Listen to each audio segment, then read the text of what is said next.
Hello there, you Awakening Wonders. Thanks for joining me today for Stay Free with Russell Brand. It's a very special show with an amazing interview. Before I get into explaining my guest, as if he could ever be explained, I'm going to tell you that for the first 15 minutes, we're going to be available on YouTube, but then you're going to have to click the link in the description because what we're talking about is too contentious and explosive to be streamed on media outlets that are primarily about curating your appreciation of reality. We're going to be talking about vaccine mandates. We're going to be talking about the lack of clinical trials on transmission and even potentially the use of aborted fetal tissues in vaccines. You can see why that's the kind of subject that can only be discussed safely on Rumble. So we'll be with you for 15 minutes. Then we will be exclusively available on Rumble, not on YouTube. You can't watch us there. And if you're not an Awakened Wonder yet, become an Awakened Wonder to get additional content. I can tell you more about that now. Let me introduce today's guest to you. Any fans of the film Erin Brockovich will know that not all lawyers are fundamentally and by their nature evil. Once in a while, the universe will throw out a lawyer for righteousness and for justice. We don't know how these people are created. These people who, like Saul, become Paul, who have the scales fall from their eyes and become prophets of truth and justice. Aaron Siri is one such man, managing partner at Siri and Glimstad, LLP, specializing in complex civil litigation, most notably fighting against all the way to the Supreme Court against mandates, ensuring that the CDC released data that they were trying to keep secret, and also ensuring that sexy babies don't need to be injected with hepatitis B, a disease that they can only catch through coitus and through shared needles, which would seem to be a pretty unnecessary vaccination, except for unless those babies are finding their way into the wrong company, I would consider that to be an unnecessary inoculation. It's my great privilege to introduce my friend and our guest today, Aaron Siri. Thank you so much for joining us today, Aaron. It's great to be here, Russ. It was such a joy to spend a bit of time with you, and I'm very excited to see how the kind of high-profile cases you fought may subsequently, due to your affiliation, shall we call them, affect the way that America is governed in the next administration. Now, I know that you're very good, Aaron, at helping people to understand precisely what went on in the pandemic period and what was revealed to us. One of the things you explained to me that was beautiful is if I was always assiduous about observing the profit motive, I would understand a lot more about how the pharmaceutical industry conducts its business. First off, could you just tell us a little bit about some of your most famous victories? For example, getting the CDC to release data that they wanted to conceal. We've reported on your work before. Notably, it was you that I think brought to public attention the fact that Pfizer were granted 75 years of protection against the revelation of their clinical trial data. And also you publicly fought against mandates all the way up to the Supreme Court. Can you tell us a little bit, I suppose, about how you've become the Aaron Brockovich of anti-Big Pharma? Well, that's very kind words. I can tell you about a few of the lawsuits that we've done. One of them you mentioned was fighting with the FDA to get the clinical trial documents that they relied upon to license Pfizer COVID-19 vaccine. Remember, they said they did a thorough and complete review of those documents. They did it in about 100 days. But yet when we wanted a copy of them to release them to the public so the public could take a look at them, they said they needed to reduce them at a rate of a few hundred pages a month, which would have taken at least 75 years to make public. So that's, simple transparency. If you've got nothing to hide, why hide it? We've also represented like 17 members of Congress challenging mask mandates on planes. We represented and got injunction against the U.S. Air Force and the U.S. Army who tried to kick off folks who do COVID-19 vaccine. We fought COVID-19 vaccine mandates across the country, including California. We fought to release Fauci's emails, some of which you saw in the news. At the end of the day, Russell, for everybody out there who might love every vaccine and you love masks, you love stay-at-home orders, that's great, right? You should be able to get whatever product you want. But if the day comes that you don't want one of those products and you can't leave your home without getting one of them, and you can't get a job, and you can't go to school, and you can't participate in civil civil society, you will realize how critically important it is to not cede your right to decide what is injected and put on your body to the government. You point out that there is a requirement for virtue and for truly tethered principles. Even with the recent revelation that Hunter Biden will be pardoned, you start to realize that the law, far from being, in many cases, a set of objective principles that remain the same regardless of who they're being applied to, the law itself has been utilized. And it seems that that utility is granted particularly to members of the elites or elite organizations. Is it that groups like Pfizer, Moderna, these powerful entities and their relationships with supposed regulatory bodies have managed to somehow bypass, weaponize, if not weaponize, certainly utilize the law, Aaron? How are they able to do that when the law is meant to be a kind of an irrefutable object, a set of principles that remain static somehow? Yeah, there's two powerful forces that are in tension, okay? On the one hand, you have those who have incredible financial interests, and they also have the money, they have the organization, they have the long game to try and get what they want. For example, most agencies are I think created with well-meaning legislative members of Congress, or in the United Kingdom, members of Parliament. They mean well. They say, hey, you know what? There's a problem.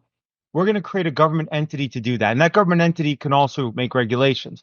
But who's got the time, the money, the ability to influence that body to make the regulations that they want? Is it you, Russell? Is it everybody in the UK? Is it the average citizen? No, they don't even know what's going on.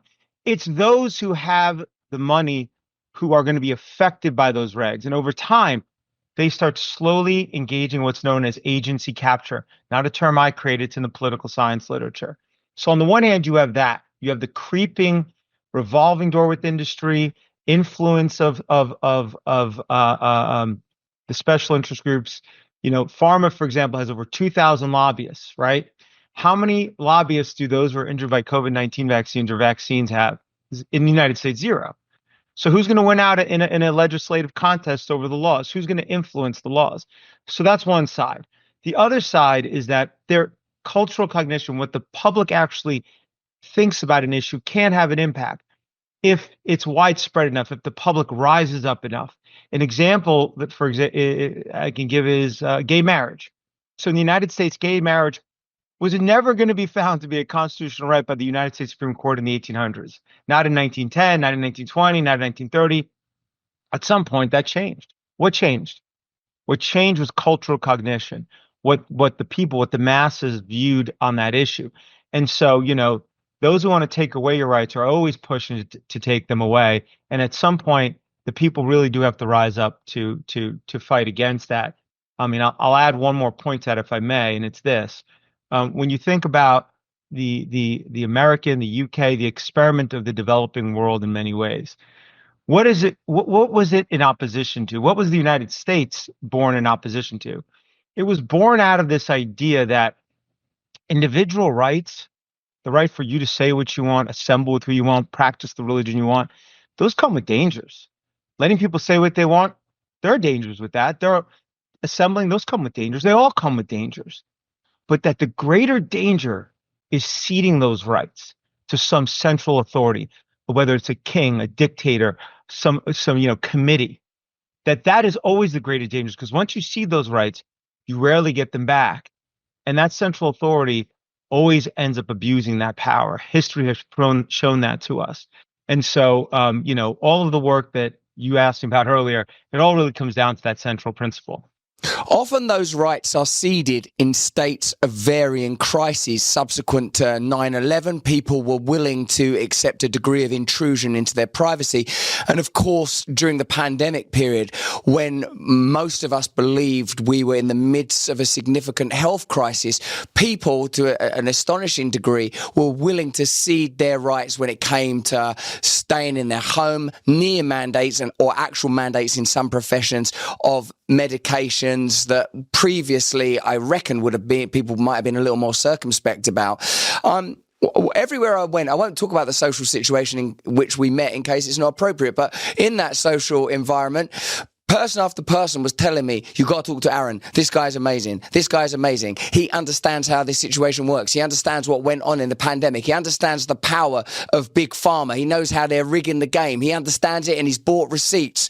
How can you help us to understand how unique vaccines are and what happens to a product when it is granted legal indemnity? Yeah, the impact of giving vaccines, if we're going to focus in on vaccines, the impact of giving vaccines immunity for liability for injuries, meaning the companies that sell them, those participate in injecting them, has an incredible and extraordinary effect. And I think it creates a market distortion that really puts vaccines in a unique box vis-a-vis any other product out there, okay? When you think about products on the market, whether they're planes, cars, drugs, chainsaws, knives, anything out there, how do they become safer? Why are they put to market? Why does the company care that they're safe? Why does the company properly test them before they go to market? Why is the company watching safety aftermarket? Because at the end of the day, companies have an economic interest to make money. That is what their fiduciary duty is to their shareholders. When you see class action securities lawsuits and they're suing the board members and they're suing the CEO and they're suing the company, what's it about? It's about the fact that the company didn't take appropriate actions to protect their assets, to make appropriate profits. They breached fiduciary duties. That is what will drive corporations' conduct. So when you take away the fundamental manner in which we assure products safety, economic interests of a company, you get a very, very different result. And you can see that clearly, for example, with the contrast between how drugs are clinical trialed versus vaccines are clinical trialed. That drug manufacturers, they want to know before their drug goes to market whether that product's safe, because if it does and it hurts 1 million people, well, they're going to end up upside down very quickly on making money on that drug. But with vaccines, they don't have to worry about it in most parts of the world, actually, and the United States in particular, because they can't be sued for the most part for injuries caused by vaccines. And I'm not just talking about COVID vaccines. I'm talking about most vaccines, and I can explain to you how that happened, and I can even show you a chart that compares the trials between drugs and vaccines if you'd like. Yes, I would like to see that. Yeah. Okay, sure. Well, I'll start with where did the immunity vaccines even come from? This conversation is about to get very complicated, and it's the sort of thing that will get censored on YouTube. So if you want to see the rest of the conversation, where we talk about the use of aborted fetuses, where we talk about autism and vaccines, where we talk about the degree of corruption that appears to be taking place between groups like the FDA and Big Pharma companies. But, sometimes I want to click the link in the description. Join us on Rumble for this exclusive content.